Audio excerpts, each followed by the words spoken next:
Welcome to Scaling Impact, where we decode how entrepreneurs are harnessing the power of the UN Sustainable Development Goals to create remarkable and impactful businesses that drive transformation on a global and local human scale. We explore how sustainability is elevating our human consciousness and catalyzing us to create within constraints. We decipher why now is the biggest entrepreneurial opportunity since the dawn of industrialization and what leaders and entrepreneurs can do to harness the winds of change. I'm Anders Sorma-Nielsen, global futurist, EO Sydney Impact Champion and father, and your co-host with Lisa Andrews for Scaling Impact.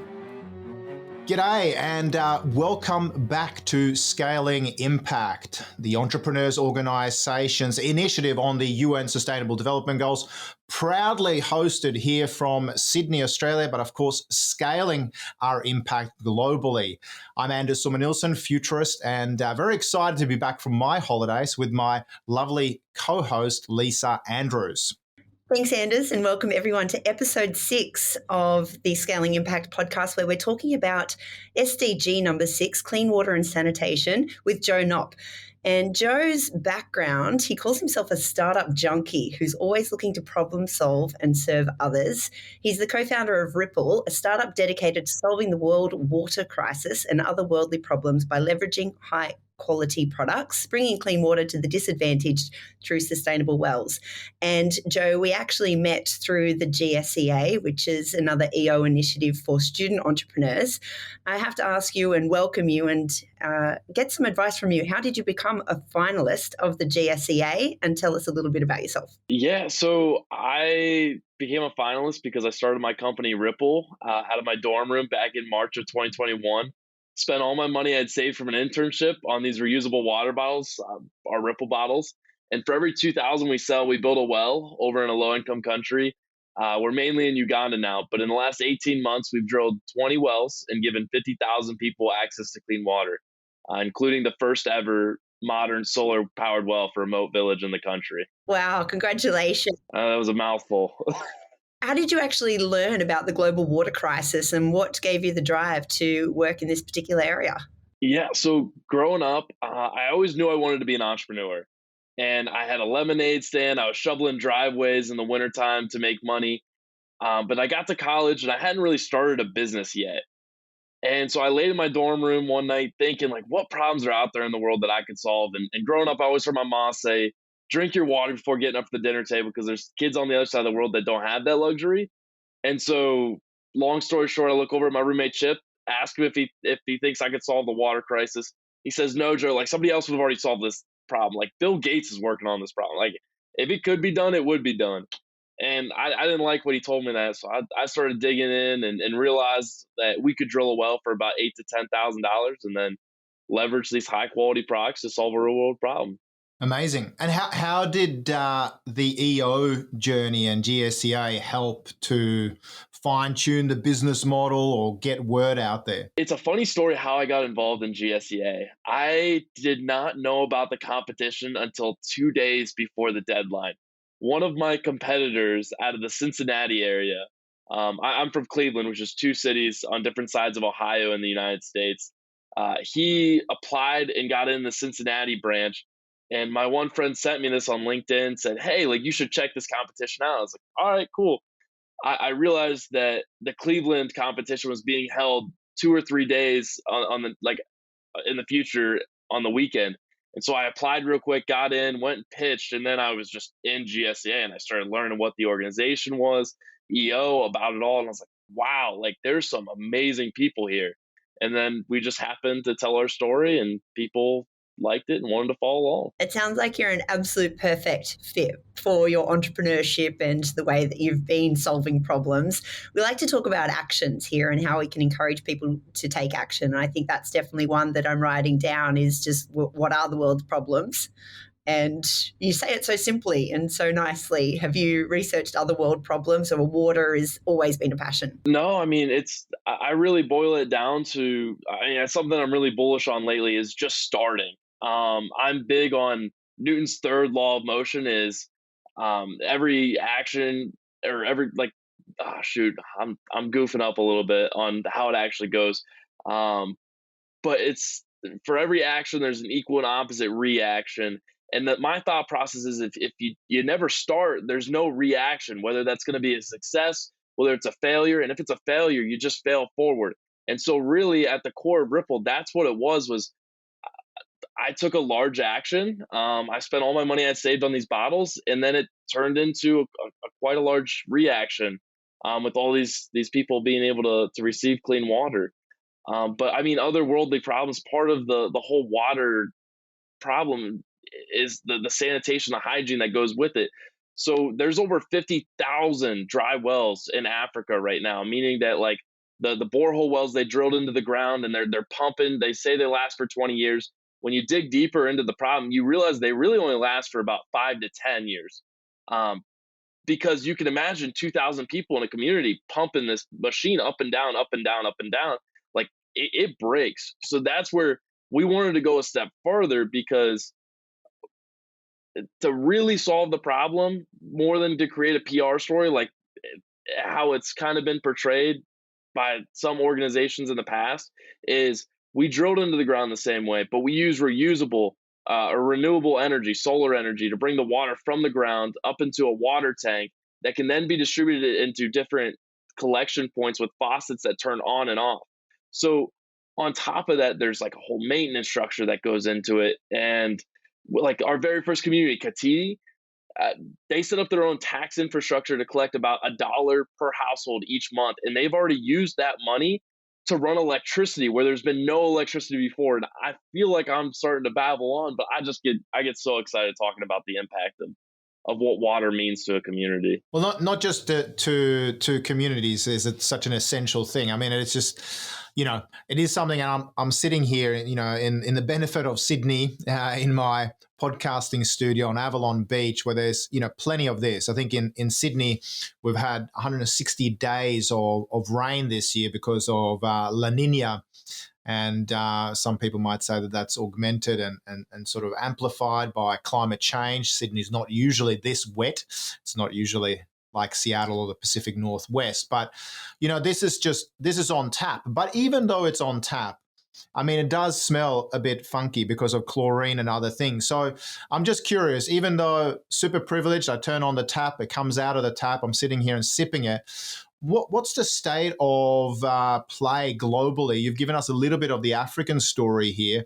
If we tune into the UN Sustainable Development Goal number 6, what's the water crisis like at the moment, and what are the sort of forecasts down the track? I'm testing you a little bit here, so feel free to have a conversation or a brainstorm with you in terms of your extrapolated sense of the future when it comes to water. Yeah, I mean, I think it really depends on the type of country, the low income countries versus the high income countries. And from there, it's an access versus a management problem. So I know there's communities like Flint, Michigan, here in the US, where there's lead in some of their water, but that's on part of the city versus that's the lower income side of Flint, Michigan, versus the wealthier side where they do have clean water and they don't have to buy bottled water from the store. I think even just looking at that small case study of Flint, Michigan, United States, that can be extrapolated to the world in the sense of water is in the future, I truly believe, is going to be traded like a commodity, the same as gasoline and oil. It's going to become something that gets priced a little bit more expensive, because unless we figure out how to manage how we use the water and recycle it, with a growing population, we're going to run out of it eventually, or be very, very short supply. I love those thoughts, and I guess bringing those issues to the forefront, because we do have a growing population. I think about the history, and history leaves clues, and we've only gone from 1 billion population to 7.9 billion in the last few hundred years. And so I'm kind of thinking of the trend of what that would have done to the water supply. So in Africa, you can see there's actually a growing population. The actual average amount of children per mother is a lot higher in Africa and India. And so there's more babies and there's more need for water. I heard a stat recently, which was if you can actually solve the water problem, you'd wipe out 50% of global diseases. And yeah, you just think of that, of what clean water can do to developing nations. So I see the problem, and it's so big. So thoughts on that? Yeah, there's the whole disease part of it, but I think at a larger scale, it really comes down to a management problem, or countries are going to end up fighting over water. I mean, there's going to be problems within countries. I think just to look at, I know you guys are in Australia, but within the United States, Bill Gates is one of the most influential men, I believe, on planet Earth, and he's like one of the largest landowners in the United States. But if you look where his land is placed, it's strategic, and it's over the largest aquifers in the United States. It's not coastal. It's not. It's Midwest, center of the country, where all the water's at. And I think that speaks volumes with somebody who's looking out long term, and where he's seeing value is it's where the water's at. So let's extrapolate this a little bit more into our privilege of potentially most of our listeners are EO members or people who are entrepreneurs and interested in business, and what it means for us. So I'm sort of looking into the future, and I've got my little prop here of a glass of water. And like you say, Anders, we don't actually know what's in the water at the moment. So when you start to talk about water scarcity and the quality of water, I think we're seeing, I think the path, South Africa, in Cape Town, they nearly ran out of water, and it was the first big shock of a big global city that was going to run out of water. I think in the future we'll actually be a lot more worried about microplastics, and Anders and I were just starting to talk about that and the impact it might actually have on our health. So do we actually really know about the quality of water, and what can we do about that? So water filters, absolutely sure. I love a little quantum sensor that points at the water and tells me what's in my water. Where do you see the future going? Well, I think that even comes down to packaged foods, in the sense of like it's packaged in plastic, of made with oil, with water, and then that's all getting mixed together. And then, I mean, you could see the rise in cancerous effects with, like, in conjunction with eating more processed foods over time. Like, it's statistics. It's looking at the graphs, seeing that. I mean, personally, I know, Anders, you call yourself a futurist.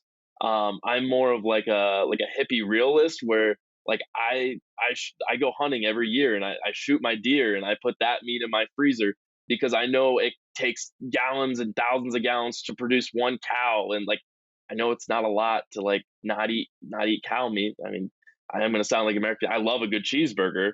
Don't get me wrong, but I'm trying to stay away from everything that's packaged in those microplastics in every part of my life, but especially water. I mean, because if we look at it and extrapolate out where people are trying to desalinate water, it's super energy, like it takes so much energy to be able to do that. So we'd have to figure out renewable energy sources that are clean for the environment. But two, our ocean is polluted. I mean, we just have islands of plastic out there just floating around, and I'm excited.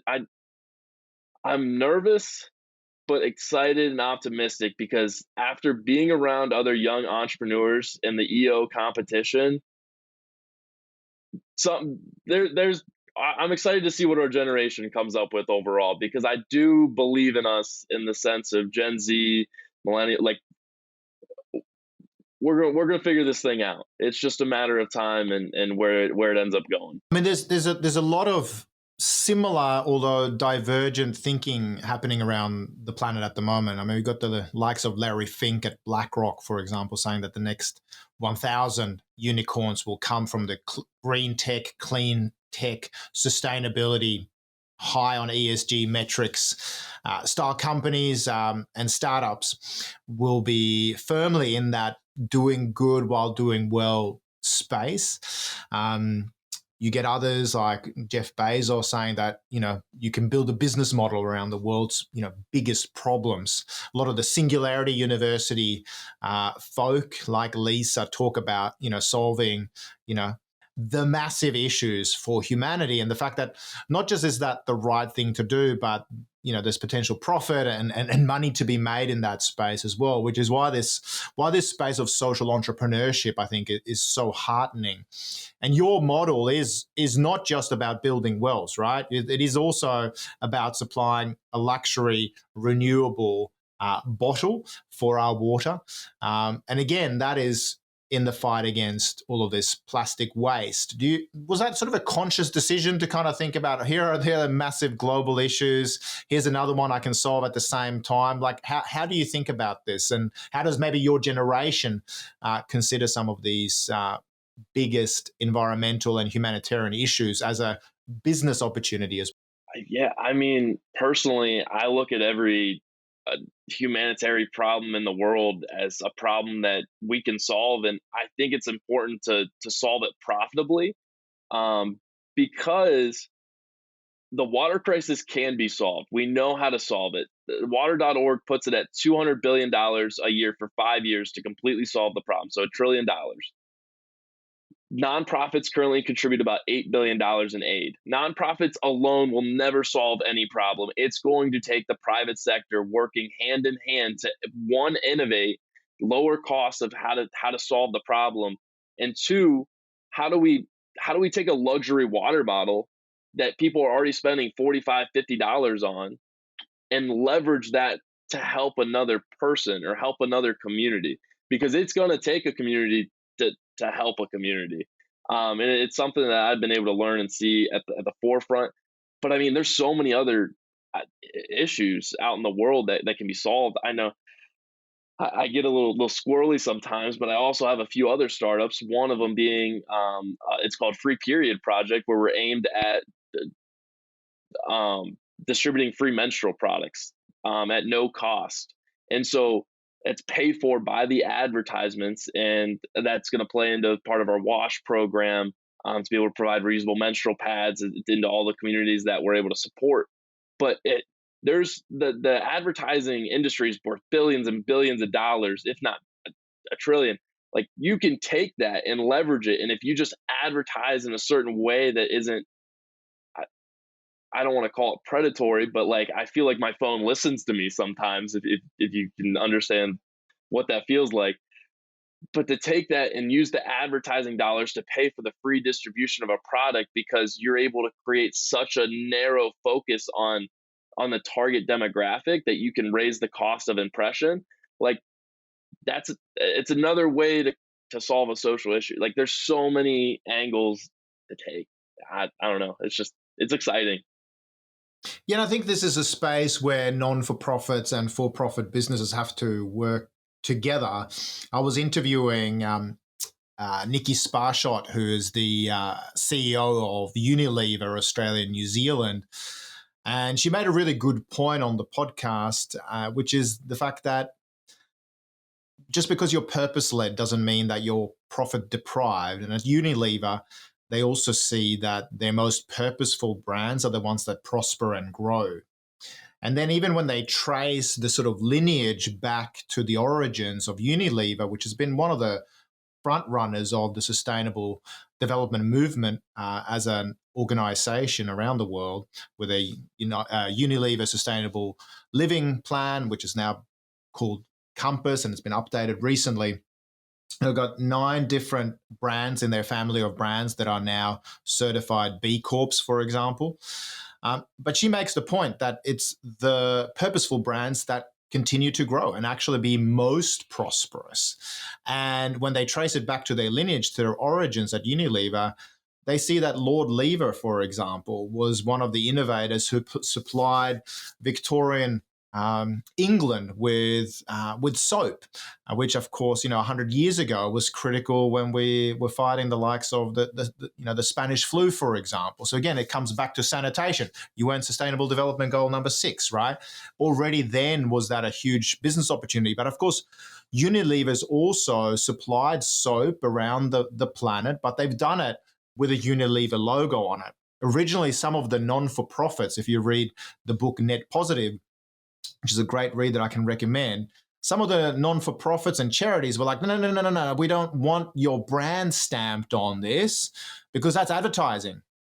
And then, at the time, Paul Polman, the global CEO, said, no, but we're helping the planet. And so we've got these bottles that have our brand on them. Do you want us to produce more plastics and have a non-branded bottle? No, let's just get this distributed.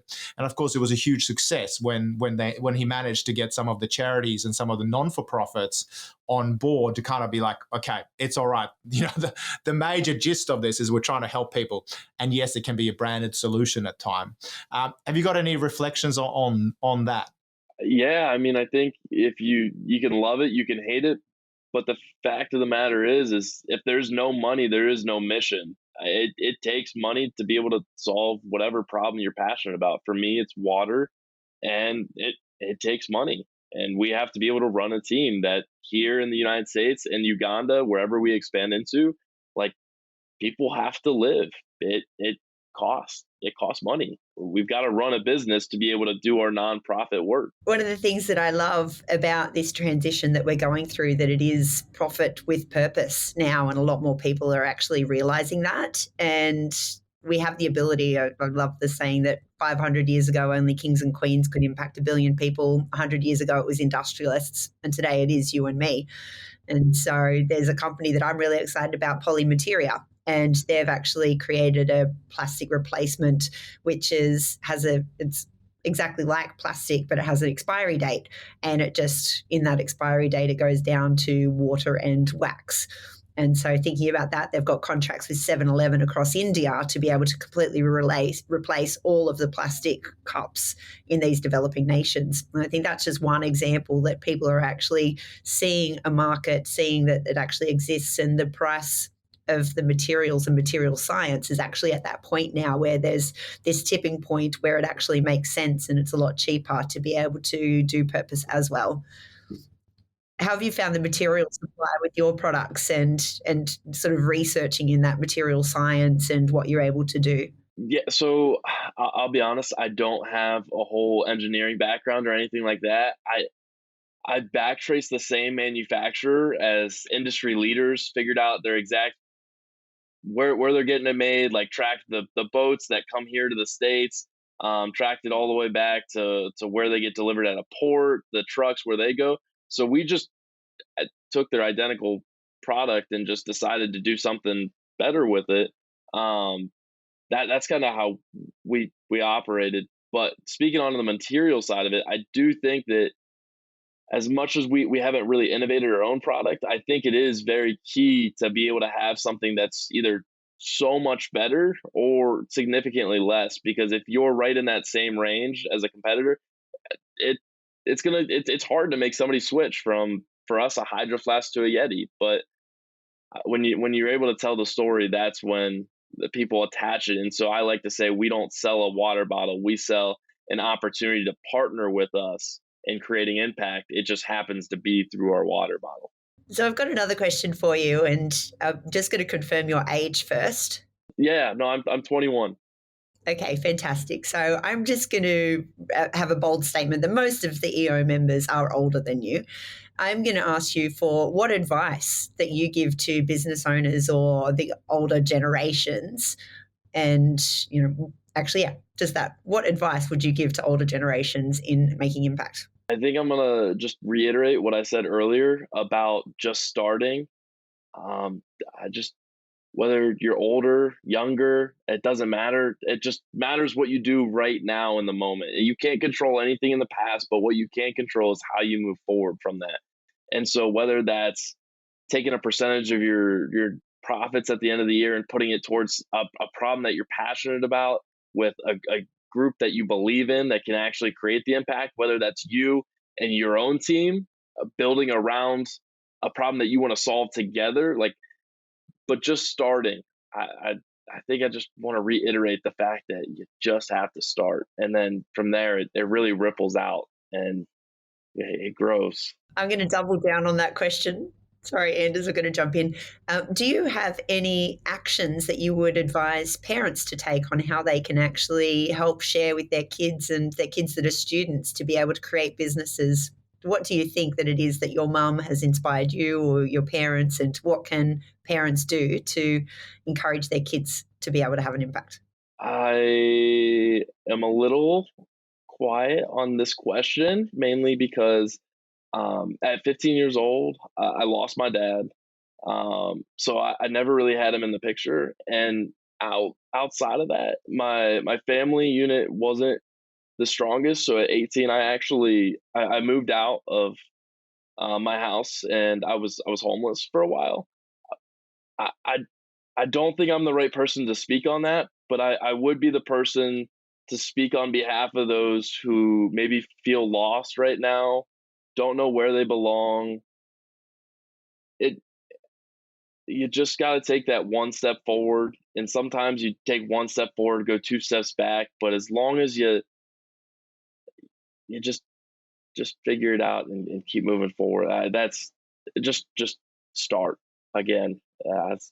I don't know. That's my big thing, is just starting. And I think, I mean, kudos and respect to you, Joe, for moving through those incredibly adverse times. Like I can only begin to imagine what that must have been like. But also just the kind of transformation story as well that you're just sharing there as well. It sounds like in your instance that the power and the force and the inspiration came from inside as well. And so yeah, just want to take my cap off to you. To reinforce with like why water's so important to me, like, yeah, my mom told me that growing up, but when you spend some nights sleeping in your car, and you scrape together some quarters for a water cup at McDonald's for $1 for their large water, like you really you figure out what it really means, because our human beings truly cannot live without water. You just have to figure out a way to get the job done. Water's one of the most important, if not the most important resource that we have on planet Earth, in my opinion.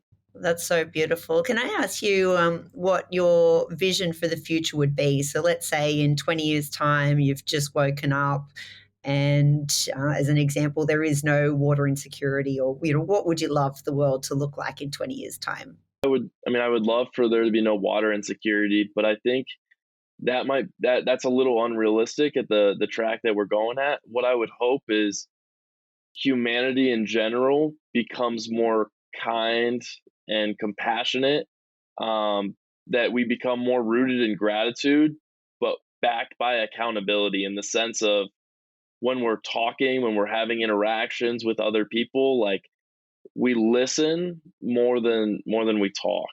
I Because I feel like that's the first drop in the water that'll ripple effect to almost every single problem being solved in the world, in my opinion.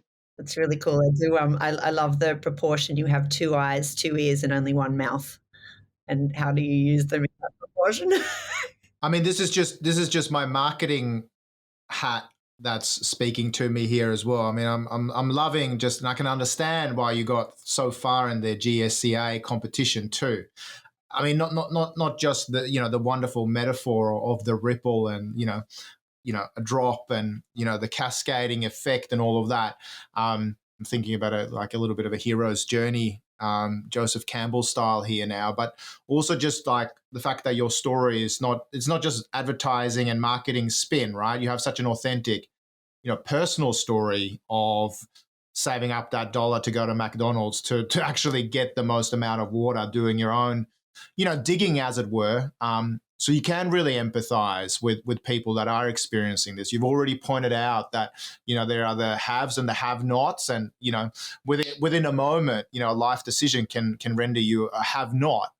And I just find that your story is, really, really inspiring. Yeah, I think, keep building on that, and you'll continue to do some really, really magnificent things. So that's a total aside and a tangential comment, but again, it's a second cap nod to your space and what you're already doing, Joe. Thank you. I appreciate all the kind words. Absolutely. And I love the ripple effect of community as well. And I love the EO community because you're always one degree of separation of anything you need. And so I'd love to ask you, is there any way that EO members can reach out, or what you need help with at the moment, or how we can help elevate you out to the stratosphere? Oh my gosh. Yeah, I hadn't planned for an ask. Right now, we're actually transitioning models.